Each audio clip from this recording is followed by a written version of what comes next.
376 की, क्योंकि कई बार ऐसा होता है कि सही केस भी होते हैं 376, वाक्य में जो है औरत पीड़ित होती है, परेशान होती है, लेकिन कई बार ऐसे केस भी सामने आए हैं कि झूठे केस डाल दिए जाते हैं 376 के। तो अगर आपके ऊपर झूठा केस डाला, मैं फिर से रिपीट कर रही हूँ, अगर आपके ऊपर झूठा केस है तो 100% मेरी ये 5 बातें आपको काम आएंगी, जिससे आपको पता चल जाएगा कि आप बच सकते हैं या नहीं बच सकते हैं, या फिर आपका केस आप जीतेंगे या नहीं जीतेंगे। और अगर आप सही हैं तो इन 5 बातों से आप 100% केस जीतेंगे। बहुत बहुत स्वागत है आपका मेरे चैनल कानून और सुरक्षा में। मैं एडवोकेट पिंकी राजगुरु आज आपको बताऊंगी कि अगर आपके ऊपर भी आईपीसी 376 का झूठा केस डाल दिया गया है तो आप किस तरह से उससे बच सकते हैं।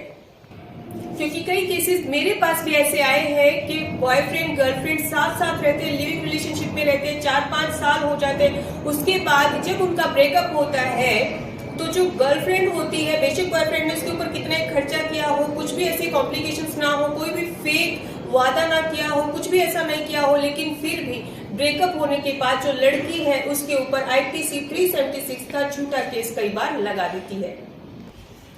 केस की मेन चीज को समझने के लिए कि केस कितना सख्त है, उसके लिए आपको समझना होगा एफआईआर को। सबसे पहले एफआईआर चेक करें, उसमें समय, स्थान, कब हुआ और कहां हुआ, किस टाइम पर हुआ, ये सब बातें अगर उसमें मेंशन नहीं है और सही तरीके से मेंशन नहीं है तो आपका केस आप जीत सकते हैं, यानी कि केस वीक है। एफआईआर होने के बाद 161 और 164 की स्टेटमेंट होती है। अब यहाँ आपका वकील ध्यान देगा कि एफआईआर में 161 की स्टेटमेंट में 164 की स्टेटमेंट में कॉन्ट्रोडिक्शन तो नहीं है, यानी कि हो सकता है एफआईआर में जो डेट लिखवाई है वो 161 की जो स्टेटमेंट थी उसमें ना हो सकता है 164 की स्टेटमेंट में ना हो, यानी कि टाइम प्लेस अलग अलग हो। तो अगर ऐसा हो गया है तो आपका वकील आपको केस जितवा सकता है, आपका केस मजबूत हो सकता है।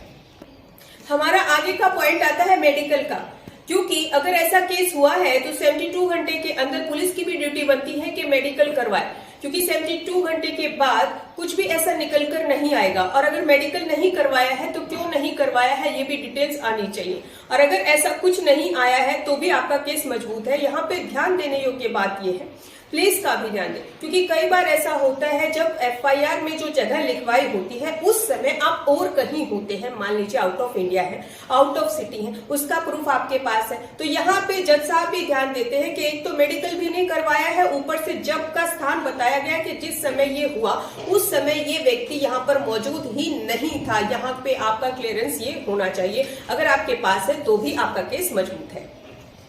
आपका साथ दे सकती है डीएनए रिपोर्ट भी। अगर किसी ने किसी के साथ फिजिकल रिलेशनशिप एस्टेब्लिश किया होता है तो 6 महीने के टाइम पीरियड के अंदर वो सामने आ जाता है, लेकिन अगर आपने ऐसा नहीं किया है तो डीएनए रिपोर्ट भी आपकी साफ आएगी। यहाँ पे क्लियर कर देती हूँ, कई कॉल्स मेरे पास ऐसे आए, कई क्वारी मेरे पास ऐसे आए कि मैम कुछ भी नहीं किया है फिर भी मेरे ऊपर 376 जो है लगा दिया गया है। तो आपको ये मैं जरूर बताना चाहूंगी कि अगर आप गलत नहीं है और सही है तो डरिएगा नहीं, दृढ़ता से लड़िए, कानून आपके साथ है, गलत का साथ मत दीजिए और हम आपके साथ हैं। अगर आपके साथ भी ऐसा हो रहा है तो आप हमसे अपॉइंटमेंट लेकर अपनी क्वेरी क्लियर कर सकते हैं, और अगर आप कुछ पर्सनल पूछना चाहते हैं तो वो भी आप बात कर सकते हैं। इसी तरह से हमारा सहयोग दीजिएगा। धन्यवाद।